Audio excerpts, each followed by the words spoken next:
Kia ora tātou, nau mai haere mai ki te hui hui nei.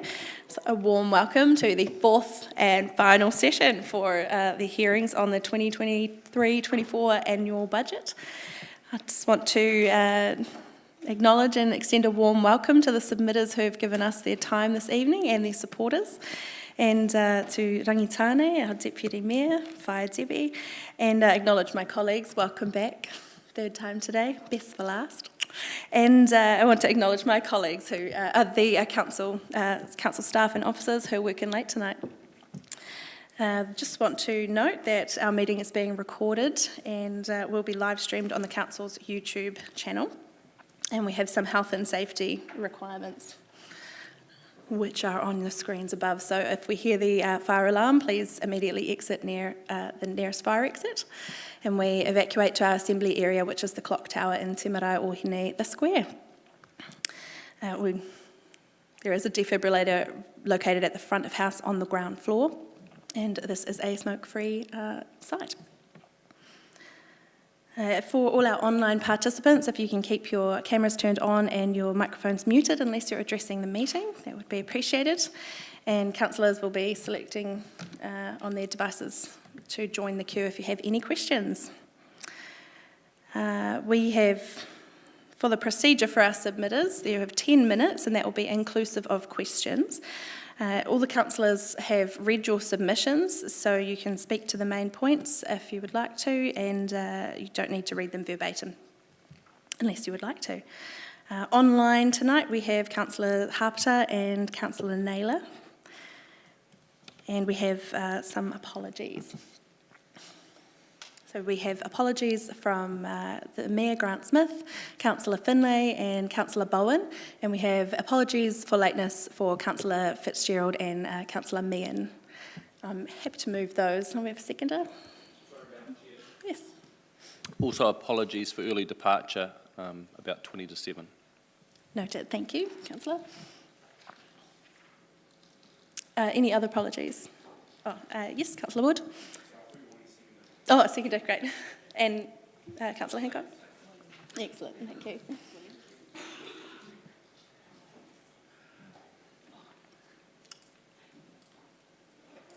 That's great. Well, I'll ask you to vote on that, thank you.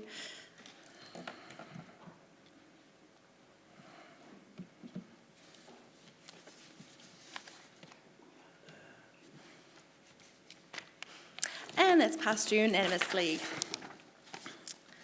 Are there any declarations of interest for this evening's session? There being none, we will move on to our first submitter. First submitter is Cleve Cameron, who is attending online. We can see you there, Cleve. This submission, councillors, is submission number 89, and that's page 191 of your papers. You have 10 minutes, Cleve. The floor is yours. Kia ora koutou, and thank you so much for giving me the opportunity to come and present today. I've got some slides I'd like to share. Hopefully I can share them directly from my laptop. But first and foremost, hats off on the annual plan and continued investment into the cycleway infrastructure in Palmy. It's a brilliant thing to be seeing, and it sends a great message around the country as well. The humble bike really is a solution to so many of our challenges these days, whether it's cost of petrol or health and well-being or congestion in our streets or reducing emissions. So yeah, really welcome all bike-related activities. So I'll just share my screen here. Hold on. Am I able to do it? Share. Oh, is the sharing okay? Oh, I need to get some. We'll just check on that. Slightly different setup. I think that's on the top right of your screen, Cleve. I'm really chewing my time. I've got the little share button here, and then I share my window. And then, oh, here we go. Sweet. Yep, there we go. Okay. Are we seeing Palmy Loves Bikes? Yes, we can see. Thank you. Hurrah! So yes, says it all. So quick introduction about our company. So Big Street Bikers, we're an Aotearoa-owned business. We've been accredited as a social enterprise because of the impact we're delivering. We started installing our first network of Lockie Docks in Christchurch in 2020, and this is a site here. It's all about providing secure parking and charging stations as a free public amenity that also provides wayfinding. And I'll show you what our plans are for Palmerston North, and we're working with the transport team at the moment to do this. So this is really just a heads up and say to show what's going on. This is a Lockie Dock in Christchurch from when we first started. You can see it's a reinforced steel arm there. This is the most secure parking infrastructure in the world. We've sourced this from Europe. Use an app or the local transport card to lock it and unlock it. It's super easy to use, and we make it a free public amenity by way of the sponsors and media screen that's there. So on that screen we show bike paths, which is something we really believe in is increasing the awareness of the transport options that are available to people and showing not only where the cycleways are, but where the safe backstreets are. And as I say, so then free secure parking and free charging, thanks to Mercury, it's our key sponsor partner here. So with the digital screen, with the maps that we put on there, we will be working to co-design these with the council and with Waka Kotahi. We change headlines out on these, so it could be Palmy Loves Bikes, or Find a Sweet Ride, or head over to Heara Kotahi, or things like this. So we could be changing up the headlines and showing people where the safe streets are. So this worked really well in Christchurch, this example that's here. So yeah, it's a great way to really showcase ways to get around town. We did a lot of good research from the network in Christchurch, and we know there's some fantastic modelling in terms of the net social benefit. I'll come to that a bit more, and we're happy to provide that if you want to know more about it. Every time someone parks a bike in a Lockie Dock, it's a data point, and so this is showing on this graph here, we're seeing how many bike parking sessions there have been across the country, across the 30 sites we currently have. The really important thing about this graph is seeing the return users, so that's the yellow line. So it's a trend that's a really sticky trend, so once people start using the Lockie Docks, they keep coming back to use them. So that's a good habit we want to form. It means these are car trips that aren't being taken, so we're able to report on that. So yeah, our vision is to create a network in each town and city of happy, healthy, carbon-free streets across Aotearoa. Our foundation partners being Mercury and Waka Kotahi. We currently have funding to deliver 100 new Lockie Dock stations across the country, and we'd love to ensure that Palmerston North is part of that. And Mercury would love that too, with their investment in the region over recent years. So be a great thing to do. So one of the key messages here for council, I suppose, is that we're looking to enable more people to ride more often, but doing it at no extra cost to ratepayers. It's the way that we're delivering the Lockie Docks. So I'll sort of just take you through quickly here how this public amenity works. So we're providing the CapEx costs for the infrastructure, and we're covering the maintenance, insurance, customer support, and so on for take over a 10-year term period. But we're able to make this as a free public amenity due to our partners, Mercury and Waka Kotahi, and third-party advertising, which is on the screen. Again, we set guidelines around that. We say that we know fossil fuel advertising. We work with the council to make sure that we adhere to all the same guidelines that the council would like. On that screen, as I was saying, so we have the wayfinding, which really promotes the cycleways. There's a revenue potential also downstream for the council of these, and also a media channel. Thing that really gets us excited is start getting into the reducing the vehicle kilometres travelled, and we can really offer some really good measurement with that. And then the net social benefit, if we were to add five Lockie Docks onto public space, then this is the kind of benefit we'd expect to see. The way we look at a network, and so we started mapping this out, is about these points. nodes in daily life, and it's about providing this real convenience for people. So whether you're at Massey, or whether you're going to the gym, or whether you're going to the supermarket, or to Town Square and so on, then we make sure that there's Locky Docks at those destinations. We have partnerships with the Warehouse Group and Countdown, so we're able to install it at those commercial destinations as well. So yeah, quick brief overview in terms of what we're working through is some proposed locations. You see, predominantly based all around the centre of the city, but also at the airport. Blessed with a really close airport location. We've just installed one at Wellington Airport, actually, so on request from many keen bikers there. So it's a cool thing to do. And then again at Massey and so on. I won't go into too much detail, just knowing the time that we've got. But so essentially today, just saying, yeah, welcome sort of continued support from the council. We're in the process of doing a network design. It's pretty exciting times when sort of that creative process in terms of laying out where these destinations could be. Ultimately working towards the next steps of having a partnership agreement and then installing the Locky Docks this year as our goal, as part of our schedule. And then from there, we'll look to have a fantastic launch event and invite all the councillors along so we can all have a ceremonial Locky Docking and make sure all the key stakeholders around are involved. So thank you. I will stop sharing my screen. And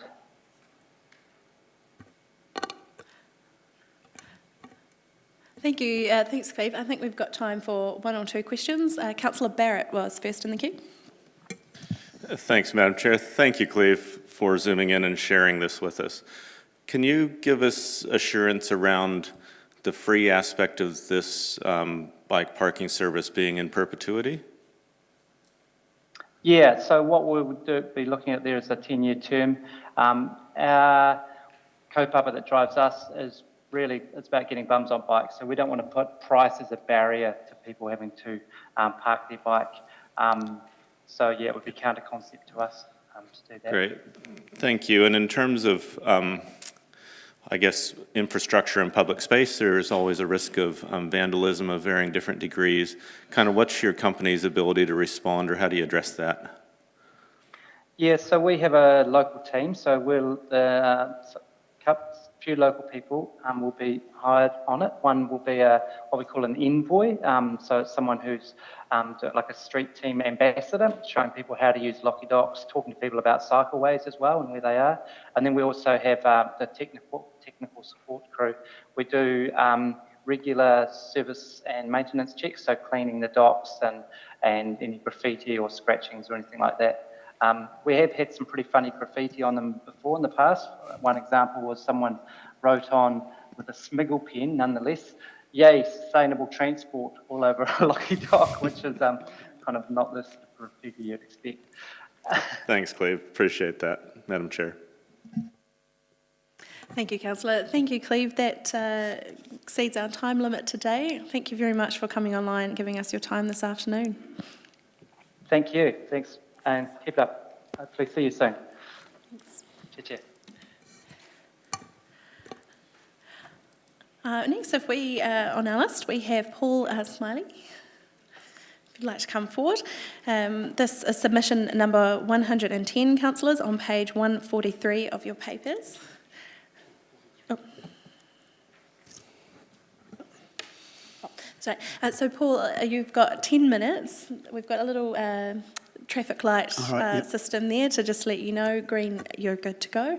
And if it's orange, time is winding up. And if it's red, we've run out of time. And the microphone just in front of you, if you just want to tap that. Yeah, I think that's good. You're on. Great. The floor is yours. Thank you. Tēnā koutou, tēnā tātou katoa.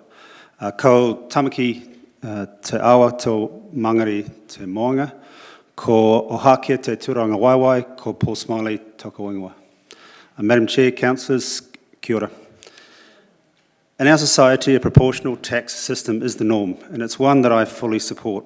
Those who can pay more should, but it should be fair and equitable. Fair and equitable is also the objective of the Palmerston North City Council rating system. But as it is based in a large part on land value, it is not fair nor is it equitable.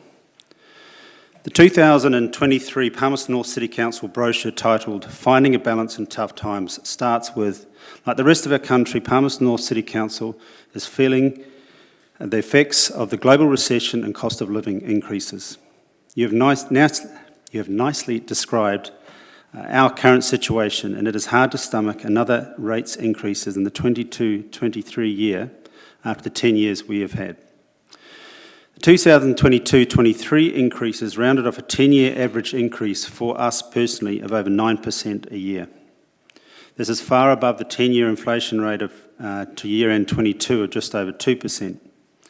The single-year rate increase in 2022 of 53% that we saw meant that we were expected to pay $2,870 more in rates. That's just our house.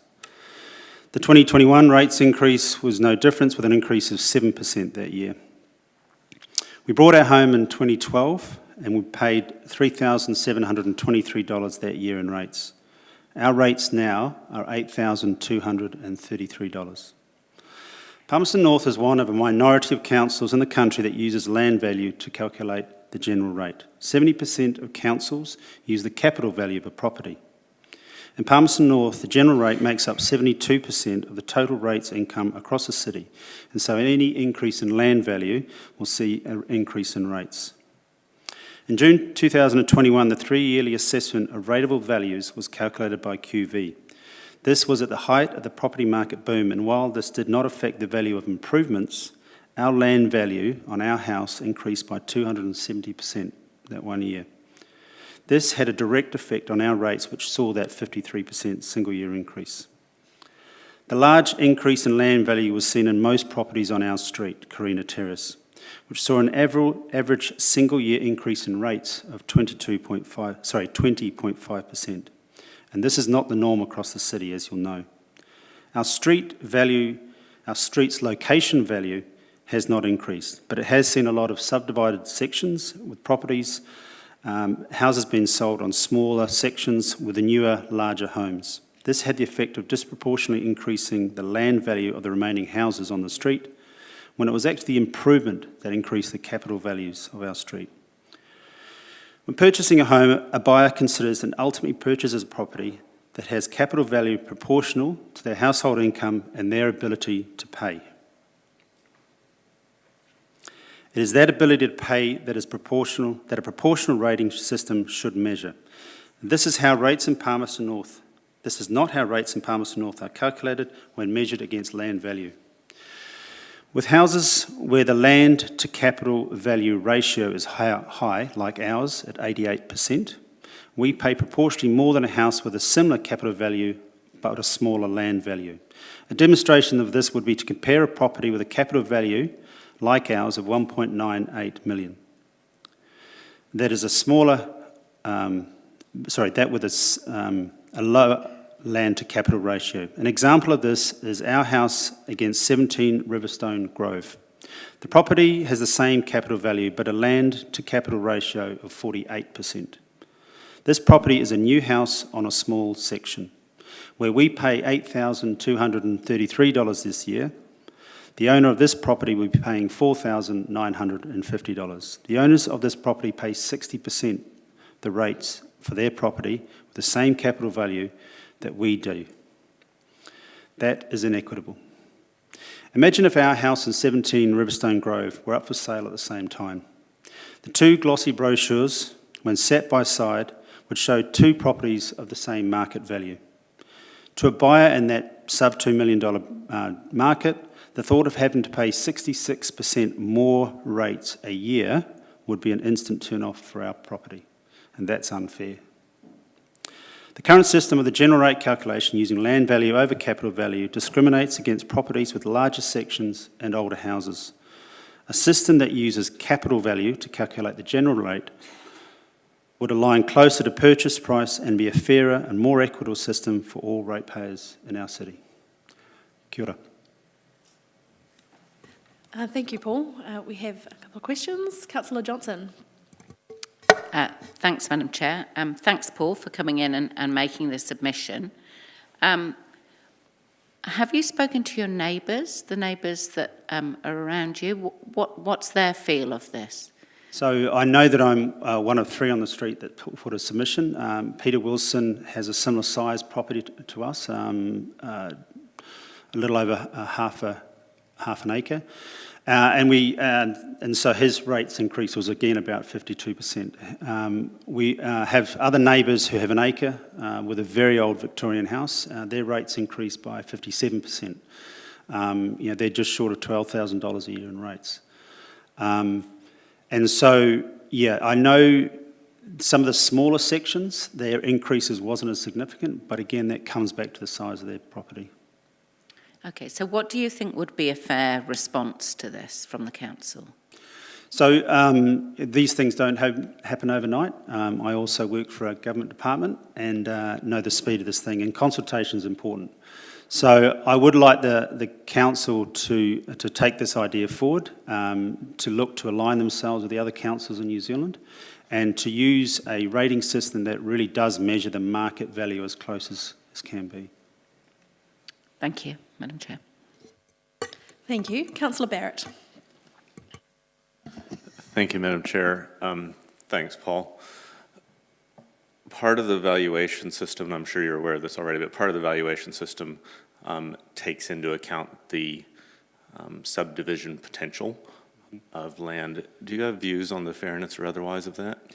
So it's not written in any document that I can find that an aim of the rating system is to reduce the size of properties for subdividing. Now, I appreciate land is at a premium in a city, and so if reducing the size of the property was an objective of the council, then I think more of a carrot than a stick would be better there.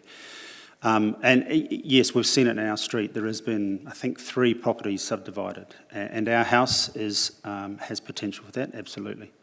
But that's where that land value will still have a place in the rating system and a rating calculation.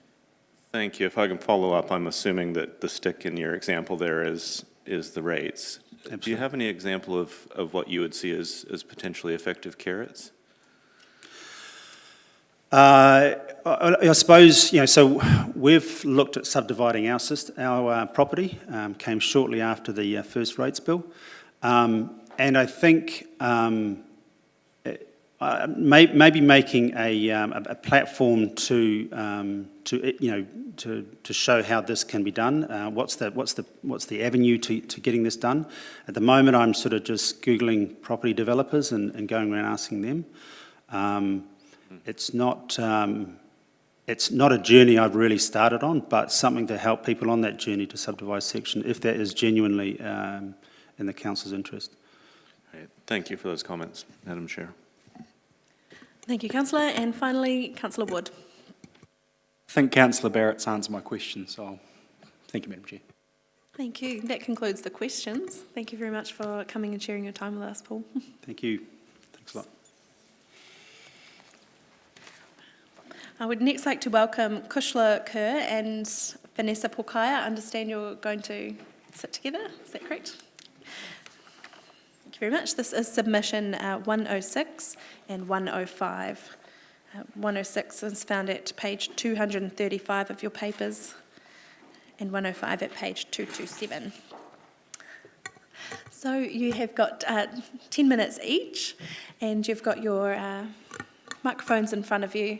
Just pop those on so we can hear and the people online can hear. And we have read your submissions, so feel free to just highlight points that you particularly want to draw to our attention. And the floor is yours.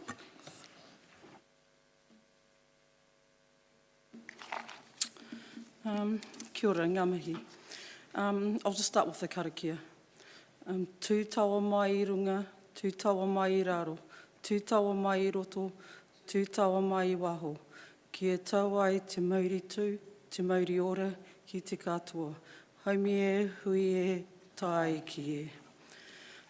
He mihi nui ki a koutou komiti nei I runga I tēnei kaupapa nunui ki a mātou. Tēnā koutou, tēnā koutou, tēnā koutou katoa. Thank you, Madam Chair, and distinguished members of the elected council. So I'd just like to also say whakatauki. So e hara taku toa I te toa takitahi, engari he toa takitini. So success is not the work of one, but the work of many. And although I sit here and speak, I speak on behalf of many. So thank you for the opportunity to speak for myself, Vanessa Pukaya, and on behalf of the 14 of the 15 members of the Highbury Advisory Ropu. So Tūturu Hotarini, Rob, Rua, Sarah Holdaway, Shailea Holdaway, Maureen Stone. So I'd like to mihi to our kuia as well, whaia Maureen, James Nikitai, Sina Poland, Tracy Taiaro, Peter Whanau, Marita Tioka, Teiria Wereta, Lane Skipper, Marcia Governor, Leighton Hokianga and Louise Ashley, and the 122 whānau who signed the petition forwarded to you on Friday the 21st of April. And also on behalf of the many generational whānau in Highbury who have also sent their mauri to this kaupapa today. As you will see, there were two parts. One, the petition for a youth hub, and two, the submission forward for the building of a cultural hub. The youth hub, we believe, will form part of the cultural hub outside of various service hours, i.e. 9 to 5 p.m. I myself affiliate to both Ngāti Kaupata and Rangitani. My whānau from grandparents through to my mokopuna have all lived in the community of Highbury, and my whānau still continue to do so. I work full-time for a Māori health organisation Te Wakahuia, and also for the care department at Massey University. I'm also kairongoa for Whānau Hapu Iwi and also Hapori of Highbury. And I'm also a member of the Kauwhata Māori Women's Welfare League. I have forwarded the submission in support of a cultural hub to be situated in the community of Highbury, adjacent the current Te Pātakitiki Library. 122 whānau members signed a petition wanting a local hub, a place where youth of all ethnicities are able to meet and organise their own agendas, including but not limited to their traditions. The Highbury Advisory Ropu members have all lived in the Highbury community for a number of years and have completed numerous work within the community, including working alongside Massey University Care Department, years of community hui, have seen the community establish their own violence prevention program, establish community gardens, work alongside the elderly, the rainbow, those with impairments, migrant communities and rangatahi. The Highbury Advisory Ropu works diligently for the betterment of those whānau who reside in Highbury and believe the construction of a cultural hub situated directly adjacent to Pātakitiki Highbury Avenue, Pioneer Highway side, where the current historical Hangi pit is situated is required. My reasonings are as follows. So there are currently 9 community venues which have had the capacity over the years to hold community hui, educational sessions, and craft, health promotion, satellite services and many other community-led activities. Unfortunately, over time, the venues have become unsuitable for community members, and I outlined the reasons why. I'm not sure if you want me to read them out, but I think I will, just for everyone else. Okay, so the Pacifica Centre, besides being used for the Pacifica community, there is no availability for other community groups, and the Pacifica community themselves have outgrown this venue. Legacy Church, no availability for other community groups, a very busy church providing numerous services to the community, including housing and church programs of their own, religious undertones and non-neutrality. Te Wakahuia Manawatu Trust, nil availability, extremely busy with health-focused outcomes. Kiwi Iwi Kāinga Youth Centre, nil availability, previous delivery of pātaka kai to those requiring support through COVID-19 and delivery of youth-focused programs. Wesleyan Church, nil availability, religious undertones and non-neutrality. Te Aroha Noa, minimal availability, busy service providing community services, religious undertones, non-neutrality. Te wharikoha, nil availability, provides busy providing free second-hand community resources. Highbury Whānau Centre, minimal availability, busy service providing youth-focused alternative education, after-school, holiday and community programs at a minimal cost. In the 1980s, my whānau and I were part of the Highbury Whānau who were significant drivers in the development and consequential establishment of the Highbury Whānau Centre. At the time, the Highbury Whānau Centre served a community need, which was a recreational space for whānau, which is quite different than the alternative education community need it is serving today. Highbury Whānau Centre moved with the times and the need. St Michael's Anglican Church and Marae.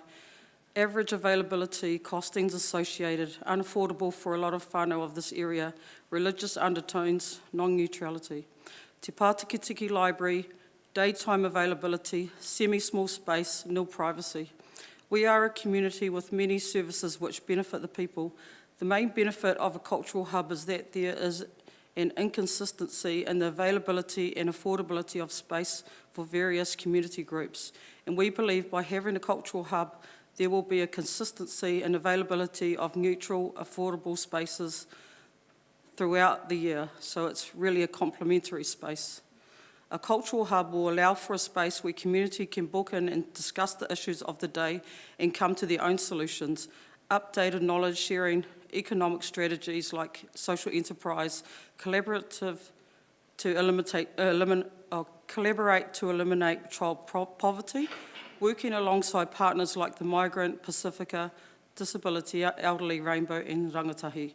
Community Voice has stated throughout the years that a space is needed for the community where the tino rangatiratanga sits within the community and not within a community organisation or faith-based organisations.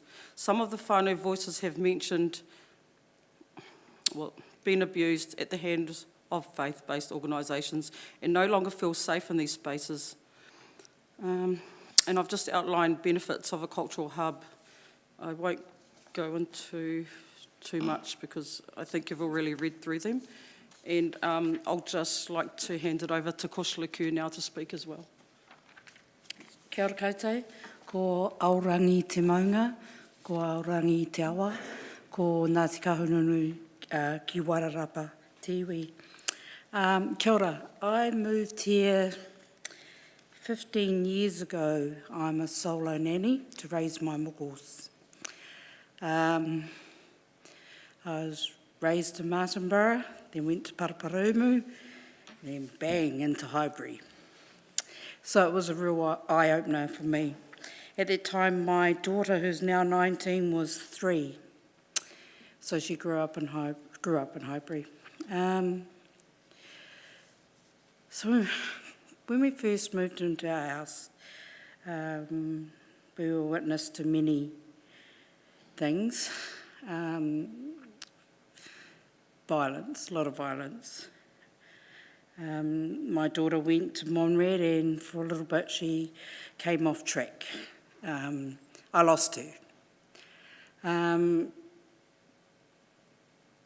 I got to know some of the kids that used to, the girls, all girls, hang at the Monred Park on Friday and Saturday nights from about 10 o'clock at night to about 4 in the morning. How I got to know them? Because my daughter was one of them. I couldn't understand it because my daughter wasn't brought up around violence. But anyway, to cut a long story short, these girls didn't want to go home. I thought they were just out to make trouble, and yes, some of them were. But they actually didn't want to go home till after 4 in the morning because everyone's finished partying, everyone's finished fighting, and everyone's gone to sleep. I asked them, what, do you want some kai, or what can we do? All they wanted was a couch and a place and some internet and some kai between those hours, so they kept safe. Domestic violence There's no time for violence, there's no timeline. But in the Highbury, a lot of our young girls from the age of 14 to 17 are living domestic violence, and there's nowhere to go. Women's Refuge won't take them because they're not 18. Women's Refuge won't take 10-year-old boys. So there's nowhere, we need to break the cycle, and you can't. While they're young, it's the best time, but there's nothing there for them. Kia ora. And I'd just like to finish with a karakia. Unuhia, unuhia. Unuhia ki te uru tapu nui. Kia wātea, kia māma. Te ngākau, te tinana, te wairua i te ara tangata. Koia rā e rongo, whakairia aki ki runga. Tūturu, whakamawa kia tīna.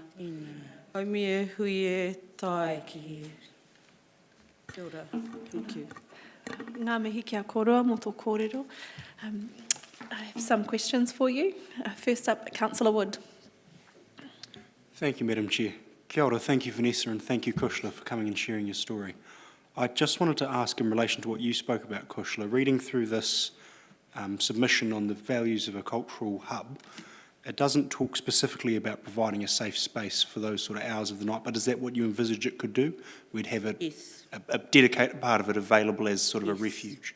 Okay, appreciate that clarification. Thank you. Thank you, Councillor. Councillor Hancock.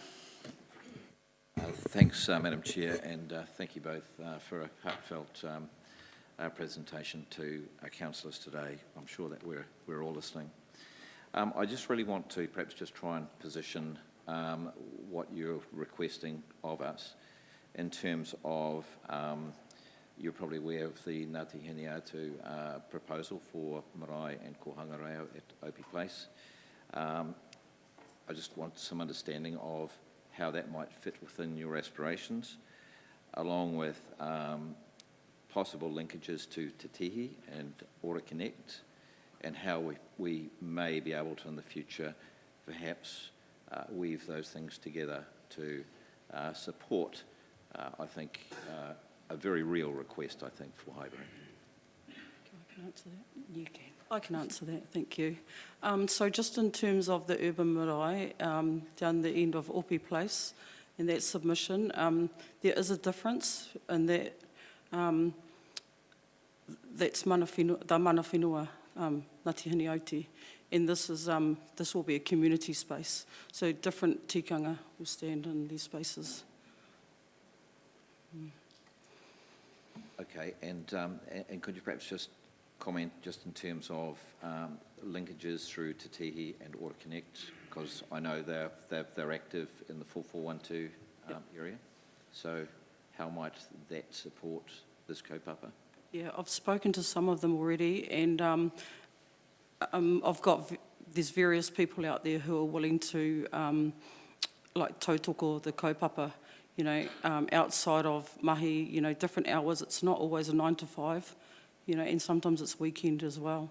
So, especially in the educational space, the social enterprise, we want to grow our community the best we can, and that means reaching out to as many people as possible as well. Thank you, and it's really about building that social capital and the fabric of the community, of course. So, ngā mihi nui. Thank you. Thank you. Thank you. Deputy Mayor, Debbie Marshall-Lobb. Tēnā koe e te rangatira, Madam Chair. Ka tika me tū au hei mihi atu ki a koutou I tai. Pai mai kei wanganui a tātou. Nō reira, ka rere ngā mihi. Nā koutou I mahi te karakia, tēnā koe vai Vanessa nau I mahi te karakia. Kua karakia ke mātou I te tīmatatanga. Engari, he pai ki te rongo ki tō karakia kua tau pai tātou. Nō reira, e tōku whānau, tēnā koutou. Kia kia ora. Just to express, Madam Chair, from a tikanga perspective, I let the whānau know that we had done karakia earlier. However, we were grateful for the karakia that Whaia Vanessa had done as well. I just wanted to ask a question. I know that you, with regards to the youth in Highbury, in the wider Highbury area, I believe you had done a survey and asked who would like, of the young people, of the Taiohi, who would like to come in regularly. Could you tell us how many young people had said that they wanted to come? Over the years, we've had numerous. So in 2017, I was actually part of opening the Kiwiiwi Kāinga. So and just in the first few months alone, we got 150 registered rangatahi. So there is a huge need out there for our young people, and especially during COVID lockdown, you know, we saw an increase, or after the COVID lockdown, we saw an increase in violent crime, and it's escalating out there. So we need these extra spaces, yeah, because the current spaces, like the services, are working so hard in our community, and they're quite overloaded actually. I'm aware that when you did begin that and working with those tauira, you worked in a space in the Highbury shops. Where was that located? That was just outside of Kiwiiwi Kāinga. But during COVID, the space, it sort of transformed into COVID response. So we had the delivery of pātaka kai from there. Aroha mai, I'm probably trying to steer this question a little bit because I'm aware of what the answer is, but I wanted the rest of the council to hear this. It was, if I'm not mistaken, was it right next door to the bottle store? Oh, yes, yes. Because that was the only venue, only vacant space available. So it's in between the Methodist, or the second-hand shop and the bottle store, yes. Not the ideal space. No. Te Pā Tiki, or around that area, I get the impression that it is the desired space and place. If so, why? Why that area? Why that space? For me, it's where all our youth hang out. That's where the troubles... I didn't cover Monrad Field also, they used to fight there. They'd have organised fights. So they'd meet in that particular place. So I think having a space there is going to be wonderful because, you know, hopefully stop it. Ka pai, and thank you. So, if I'm not mistaken, what you're wanting from us is the support around having a dedicated place where young people can be safe culturally, socially, and supported 24/7 by a range of organisations. Ka pai. Tēnā koe, Madam Chair. Thank you, Whaia. Councillor Johnson. Thanks, Madam Chair. Kura kura, and thank you very much for your submissions. I'm wondering if you see this space as being, because you've said you want it to be adjacent to the library, would it be part of the library, or would it be a separate, is it important that it be a separate space? Separate. Library's a quiet place where people go in there to read and... Can't hear you. Oh, sorry. Yeah. Library's a quiet place where, you know, people go there to read and have a bit of peace, where the cultural hub will be a place where people go to feel safe or to work on themselves or have workshops. So it'll be busy, busy, busy. Okay, cool. And how would you see that would be run? Would that be community running it? You know, like say your own group would be organising it? I would like that. Yeah. So what you're really needing is the space. Yes. And in terms of the organising, you feel that you've got that capacity within the community to do that. Is that Fair? Yes. Yeah, okay, cool. Thank you. Councillor Barrett. Thank you, Madam Chair. Kia ora korua. Thank you both. Vanessa, if I can ask you, you used a term non-neutrality a couple times. If we think about the flip side of that, what does neutrality, how would you describe a place that has neutrality?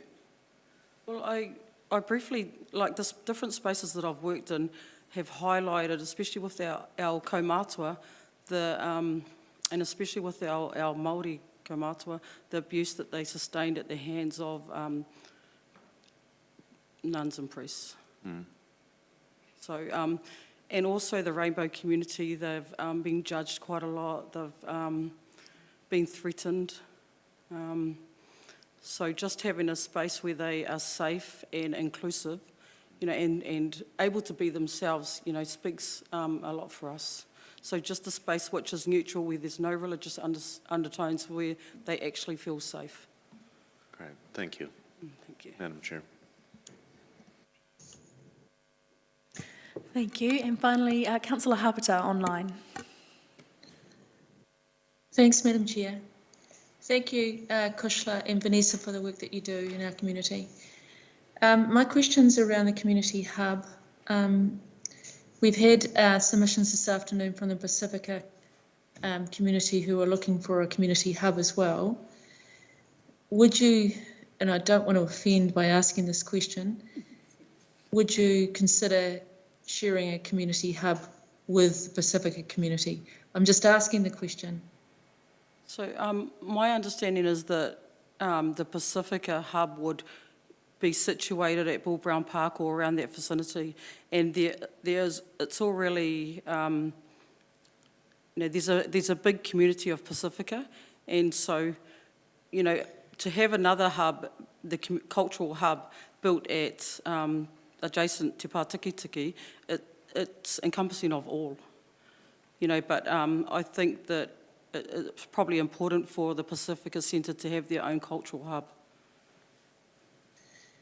So what we probably need to do is a needs assessment of the whole area to work out what we need for both communities. Is that what you're thinking we need, Vanessa? I think so, yes.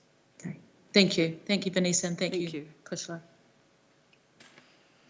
Thank you. That concludes all our questions. Thank you very much for sharing your time with us and for bringing all your tautoko support down with you. Just note that we did have some tea and coffee out there, so if you wanted to make use of that, you're more than welcome. Thank you very much. Thank you. Next submitter has not quite arrived. I was wondering, Jeff Cruikshank, if you're ready to step up, that'd be great.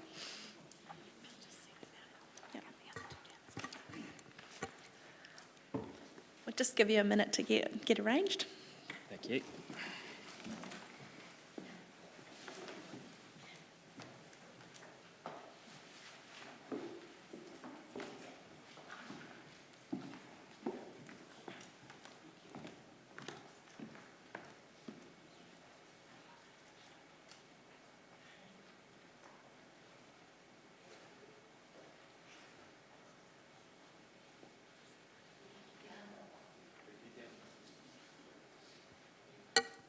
Thank you.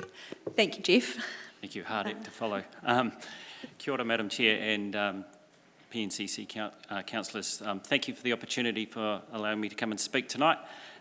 Just speaking further into my submission, I'd like to, I'm here to support my submission and to ensure that the aquatics work needs to stay in the budget and not to be cut. I'd like to emphasise the critical need for a new swimming facility for our community. And I see today in the Manawatu Standard that 30% of the submissions received by council coming from members of the aquatics community. So it's clear that many people in our community are eager for a new facility. First of all, it's very important to understand that aquatics facilities are not just for swimming. There are many other sports at aquatics facilities, and there are many other sports that use aquatics facilities, and at the moment we do not have anything that caters for all. The ability to provide lane space for training, for swimming and competitions is also severely affected at the moment. Our club, Icebreaker Aquatics, which trains out of the Palmerston North Boys High School, is near capacity, meaning we're not actively engaging in our community to promote our sport as our kids, to our kids, to teach them this essential skill. In fact, we have no training this week because the pool's broken. Many of our current pools are outdated, making it challenging to deliver high-quality experiences for our residents for what they need and deserve. And just a refresher of our current facilities, our John Bolt Memorial Pool at the Lido was opened in 1981. It's 43 years old. I think the only investment in that pool over the period of time has been to change some light bulbs. The Freiburg, which is not available to swim clubs, was opened in the early 90s, and the Boys High Pool is of a similar age. The West End Pool is considerably older. The Lido 50-metre pool is 65 years old. There has been some conversations around covering this facility. I'd like to pass my thoughts on this, and that I think that's a bad investment. While some members of the community may argue that covering the pool may seem like sound and logical investment, there are reasons why this is not the best course of action. Firstly, covering the Lido 50-metre outdoor pool, which is, as I said, already 65 years old, is not a sustainable solution. It is not a long-term option, and it is a band-aid on what could quickly become a gaping wound. The cost to cover the pool would be significantly high, and ongoing maintenance costs would rise as the pool's infrastructure ages even further. I also cannot imagine, as I sit outside the Lido during the 4 months of the year that the pool is actually open and watching the chimney on the boiler room steaming away, that this is the most efficient way to heat a pool in our day and age, and definitely not a year-round option, and would probably not meet any environmental obligations the city has now or into the future. So I suggest this needs to be taken into consideration.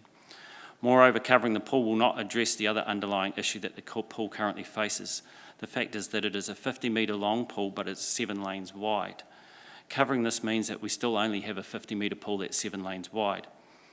That means there is still no facility for canoe polo or water polo, and it has no ability to host 25-metre swimming events. A new 50-metre pool would be 10 lanes wide and 50 metres long. A 10-lane wide pool means that it is 25 metres wide, which means therefore not only do we get a 50-metre pool, but we also get 20 lanes of 25-metre swimming, because we could run the ropes the other way. Therefore, building a new pool would be like building 3+ new pools for the price of one. It would meet the needs, meets the needs of the swimming community now and other aquatic sports, and also safeguards us for the future. And any population growth that's coming. Also, I'd like to consider the financial burden on covering the Lido pool. This money should be better spent on creating a new modern indoor facility that serves our community needs and enhances our overall quality of life, while providing better value for money. Covering the current facility just means we have not listened to the community, and we have to start this process all over again. As we look to the future, we must invest in a new facility that meets the needs of our community and contributes to the overall quality of life. A new facility would provide us with the opportunity to elevate the experience for all users, from novice swimmers to elite athletes. It gives us the opportunity to bring events to the town. Our community deserves better than the ageing, suboptimal swimming facilities. A new facility would provide an opportunity for individuals of all ages to experience the benefits of swimming and our aquatic sports. We need to ensure that this is a multi-purpose venue and that it is utilised 364 days a year. Finally, in a light-hearted move, I asked the source of all truth, ChatGPT, if there was a need for a new aquatics facility in Palmerston North. It said, yes, there is a need for a new facility in Palmerston North. The city has been facing this issue for many years, and the current pool facilities are outdated. There is a need to upgrade them, believe it or not. So I'll leave that one there. But in conclusion, I'd like to urge the council to prioritise the aquatics work, and I'd like to thank you for giving me the opportunity to speak tonight. Thank you, Jeff. Question for me. Yep. As an alternative to covering the pool, do you consider the current site of the 50-metre pool to be a suitable site for an entirely new facility, or do you have an idea for a site that would be more suitable for a new facility?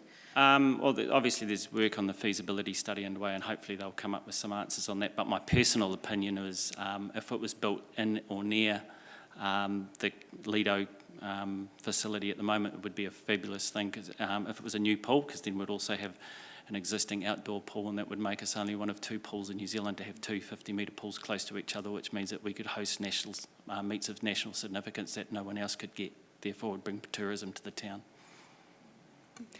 Thank you. Councillor Johnson. Thanks, Madam Chair. Thanks, Jeff, for your submission. And as you mentioned, we've had a lot of submissions on the pool, as we have in previous years. My concern around the pool is not whether or not it's needed, it's how much it's going to cost. Mm-hmm. Do you have any thoughts on how swimming as a sport could partner with council or with other organisations to help with the cost of this? Because it's a multi-million-dollar project. It is a huge multi-million-dollar project. I look back into recent pools that have been built currently at the moment. The Hawke's Bay pool was 32 million, and that was funded by government. There's a pool being built in Gisborne currently at the moment, which is funded by government. The pool in Nainai has been rebuilt. That has been funded by central government. Stratford's just had a pool built, which was funded quite a bit by government. So I'd like to think there could be an opportunity for our council to talk to central government for some funding opportunities as well. The swimming community would love to be able to partner with and be involved more in conversations to help looking at funding arrangements and things like that as well, absolutely. Cool, thank you. Thank you. Councillor Barrett. Thanks, Madam Chair. Thanks, Jeff, for being here again. Very clear submission. Just wanted to, I guess, get your view around the kind of council process that is in place to support the kind of feasibility and next stages. Mm-hmm. How would you describe your kind of view or experience with that process so far? Yeah, I've had the privilege to go to and talk to this feasibility study. I was there on Monday, I think it was, talking on behalf of our Icebreaker Club. So that's been very good. I guess just from my side of things, you know, whilst we really appreciate where we've got to so far, maybe some concerns around the engagement with, or the disengage, well, we haven't been able to engage properly with Sport Manawatu yet and have proper conversations with them. I know that they've had a change of leadership in there, so hopefully we can get some working closer with them coming up into the near future as well. Thanks. I guess beyond that, in terms of kind of pace and functionality of the process. Yep. Comments around that? It's taken us 5 years to get to this point now, so you know, just been chipping away at it. So it was to say we're grateful. We understand that it is a process and it is a long, drawn-out process. But yeah, the quicker we get it done, you know, it's the old story. It's only going to get more expensive into the future. So the faster we can get this thing done, the less it's going to cost. Great. Thank you, Madam Chair. Councillor Meehan. Thank you, Madam Chair. Thanks, Jeff. Any idea, like we're talking in the vicinity of 30 to 40 million, any idea what it would cost to cover the pool that's already there? I know you've expressed that really wouldn't fit the purpose, but what do you think it would cost to cover that? I was in a conversation with some people through CLM 3 to 4 years ago, and they said 10+ million back then. So with the way inflation's gone and the way of building costs have gone, I don't think you'd get a lot of change from 10 million. It would be a heck of a lot more. Okay. Thank you for that. Thank you. Thank you, Jeff. That brings us to time. Thanks very much for coming in this evening. Councillors, we are just waiting to hear from our final 2 submitters, so we will take a short break and update you when we hear back from them. 5 minutes.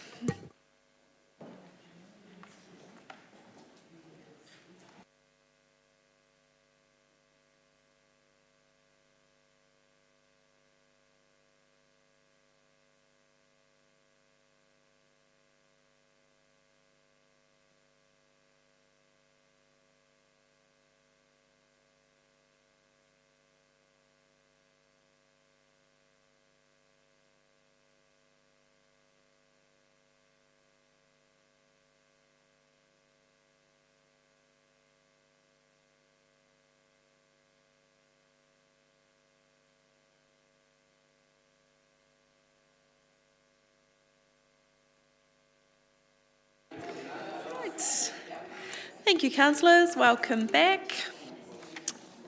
We've got our final two submitters for the evening. I'd like to welcome Denise Goldtigan. If you just to this one here. Thanks, Denise. You've got a microphone there in front of you. If you just pop the button on that, the green light will show you you're good to go. You've got 10 minutes. That includes questions. We have read your submission, so you can talk to the points you want to highlight. And just to my right, we've got a traffic light system. So when it goes to orange, you'll know the time is running out. All right, so you can hear me? When you're ready, yep. Perfect, you got my name right, so I'm happy about that at least. So basically, I've come to council with a submission to add more seats and bicycle racks along Cuba Street. A whole year of construction, and it hasn't been done, which is a bit odd to me. They're done usually in a lot of the other projects, and I don't think it would cost that much, and quite frankly, it would bring a lot of foot traffic to Cuba Street, which can greatly benefit the whole entire area, especially now that lots of people are biking down it.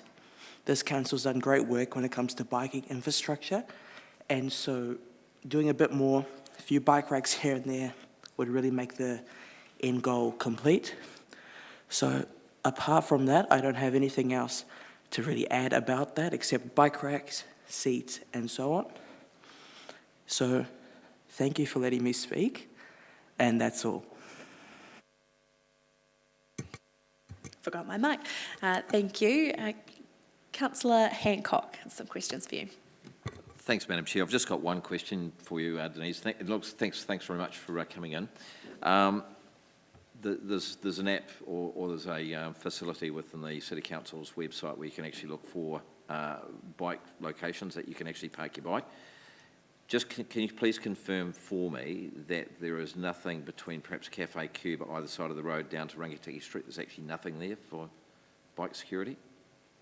So but that's on the other side of the street. So there's around Cuba Street where focal point is Cafe Cuba, there's some stuff there, and it made me think like, okay, did people really want to walk, say, 300 metres to park their bike somewhere else? I usually have to park my bike up against the pole, right? And if a couple other people do that and a couple more, you know, where are you going to put your bike? So that's my concern. I believe that this is quite a cheap method. I'm not really concerned of what the material or whatever to make the bike racks and the seats, but it would keep people there for longer, bring people to the area, and bring more foot traffic. Thank you, sir. Yes, sorry if I got an ancillary question here. So between Cafe Cuba and Rangitikei Street, what number of bike racks would you think would be appropriate? I think enough bike racks for about 15 bikes would be good. I think that would be perfect in the meantime, because more people will start going to that part of the street now that's all been upgraded. And there's some employees that may bike there. I see bikes down there sometimes, but they're usually up against poles. And yeah, like I said, that's not enough. And I believe it'll be very easy to accomplish. So about 15 would be good. Great, thanks for your submission. Thank you, Madam Chair. Thank you, Councillor. Councillor Barrett. Thank you, Madam Chair. Thanks, Denise, for coming in. Good to hear from you.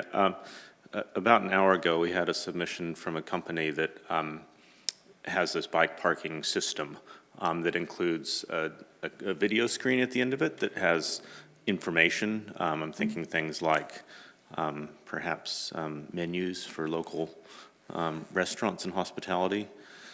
If that kind of thing were on offer in Cuba Street, would that be of interest, or are you more just thinking quite a basic level? Are you, the way I heard that was basically, did you say there's an app where a bunch of shops are ranked? Is that what you mean? No, sorry, I might not have put that question very clearly. Okay. There's a company that is building bike parking facilities. And as part of that facility, there's a video screen that can contain advertising. It's kind of like a street advertising kind of space. If something like that came into Cuba Street, would you be comfortable with it? Yep, I would be happy as long as there's bike parking and some seats and so on, that would be great. I'm not concerned of if they're done publicly or privately. Yeah, whatever can be done will be good. Great, thank you. Madam Chair. Thank you. And you popped out of the queue? That's great. That's all our questions. Thanks very much for coming down to talk with us, Denise. We appreciate your submission. All good. Thank you very much. And our final submitter this evening is Mike Molita. Councillors, that is submission 104 on page 226 of your papers. Hello, Mike. Welcome. You've got your microphone on there. Yes, thanks. Great. So you have 10 minutes, including questions. And if you just keep an eye on the traffic light there, that'll let you know when we're running down to time. And when you're ready, thank you. Okay, no worries. I wouldn't imagine that I will take up the 10 minutes, so you'll be glad of that. First, to start off by saying good evening, everybody, and thank you for the opportunity to speak tonight. I won't take up too much of your time, but I do apologise in advance if this is not quite as coherent or organised as it should be. Life seems to have got on the way. But anyway, it could be a bit disjointed, and I might repeat myself, but I'll do my best.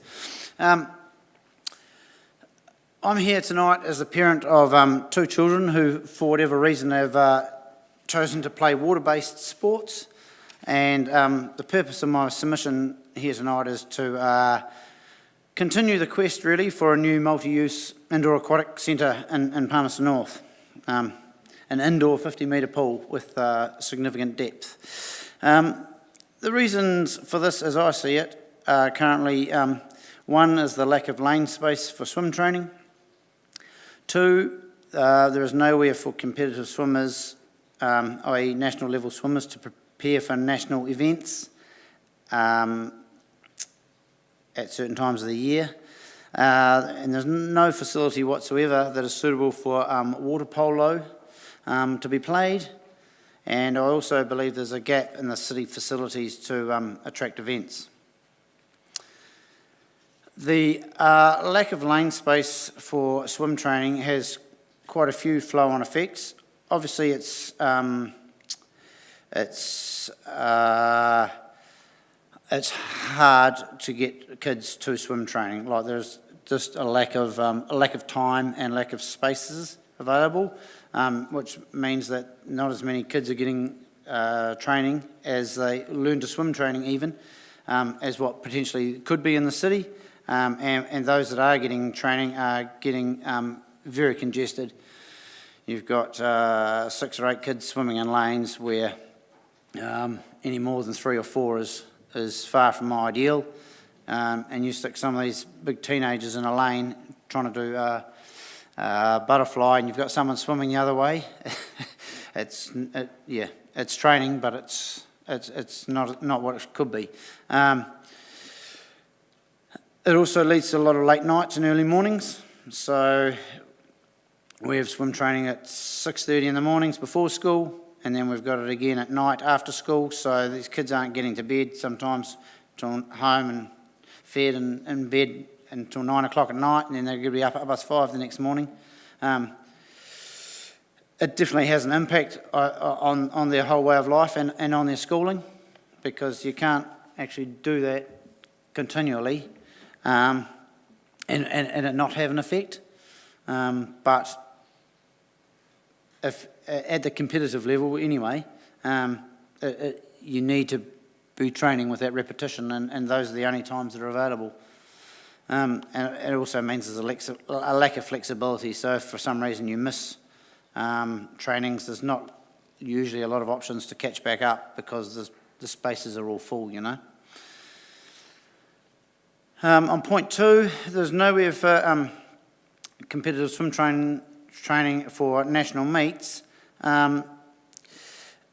Because we have no 50-metre indoor pool, it means training for national events, which are mostly 50 metres, so your Olympic distance, is not possible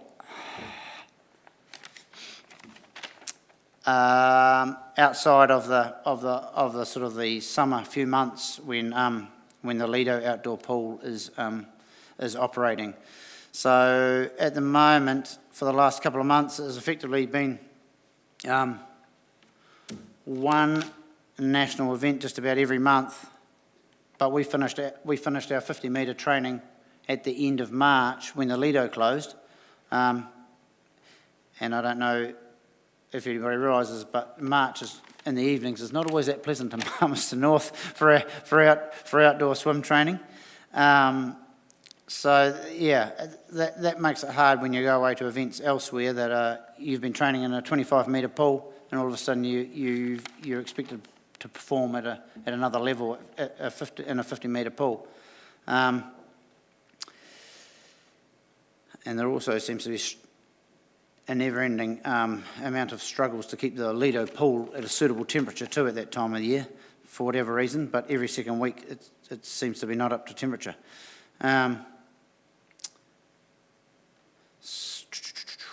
Apologies. Yep, we'll dispense with that piece of paper and go back to it later. Water polo. So my son, there's currently nowhere in the city that's actually suitable for playing water polo. For those of you who don't know what the requirement is, effectively it's at least a 30-metre length pool that is that you can't touch the bottom in. So there is nowhere in the city to play it. My son's in the Boys High Prem A team. He's been playing since he went to Boys High. Once you get to about halfway down the Boys High pool, you're standing on the bottom, and all of a sudden it's taken the sport out of it. So give you a bit of an idea what's involved here. And over a 6-week period, from the middle of March to the end of April, he had to travel to Auckland. This is just about on consecutive weekends. Auckland, Taupo, Cambridge, Auckland and Christchurch just for water polo. So most of that's travelling by road, so it's days off school, it's backwards and forwards.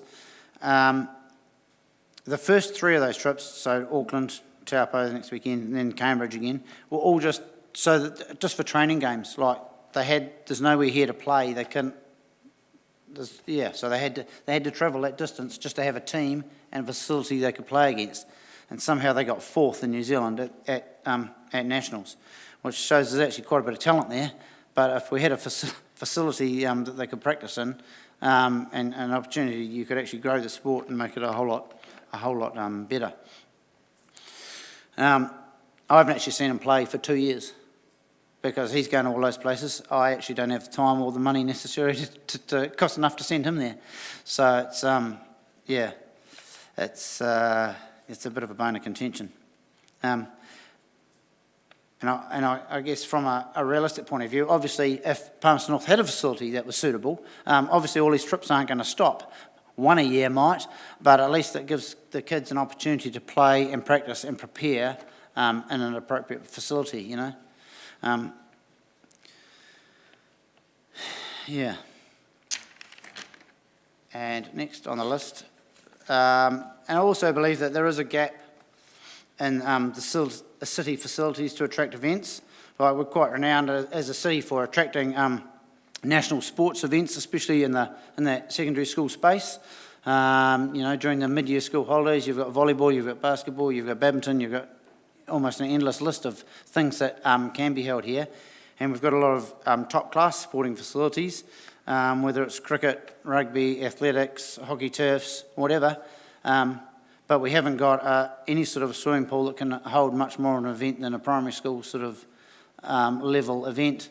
And obviously you're limited also to the number of people you can get in there. Times don't count for national records because there's no, it's all handheld timing, there's no electronic timing and such like restrictions. So yeah, I just believe there's a real gap there. And that's another, that's missing from the city facilities, and it would be another thing that another asset that you could use to attract events, as well as be well and truly utilised by the city residents in many different ways, whether it's water polo, competitive swimming, swim training, canoe polo, you name it. So that's about me, I think, to be fair. Great, thanks, Mike. Got a couple of councillors in the queue here. Councillor Wood. Thank you, Madam Chair. Just one question for you, Mike. Thank you for making the time to come and submit to us this evening.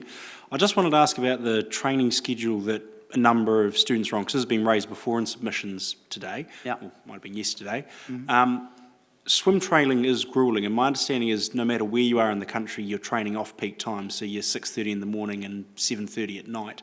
Have you seen, I mean, if we had a new pool, it's going to be in high demand at peak times regardless, and training would probably still get pushed to late at night, or have you seen elsewhere that trainings can happen at that elite level consistently? Well, earlier? I guess I look at the example, like in the summertime when we're using the outdoor Lido pool for long course training, we train from 4 to 6 in the afternoons, which means you're finishing at 6 o'clock at night, not 7:30. So if you've got to get up at 5:30 the next morning, that makes a difference. And you know, with some sort of scheduling, you know, an extra facility on top, you know, I'm sure that would be an option. Cool, so it would help. I believe so, absolutely. Thank you. Appreciate that.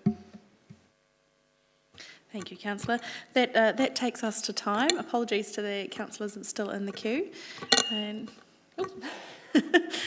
thank you very much for making the time to come down and talk to us. Mike? No worries. If, I can go and stand outside for a minute if anybody wants to ask any more questions, but after that I've got to take my son to Wellington now to a swim meet. So. Well, there is tea and coffee out there, so make yourself at home. No worries. Thank you for your time. Thank you, councillors. That brings us to a close this evening. And that also brings our meeting to a close with the hearings today and yesterday. Just to wrap up when she's back. There. If I could invite our Deputy Mayor to close our day with a karakia mutunga.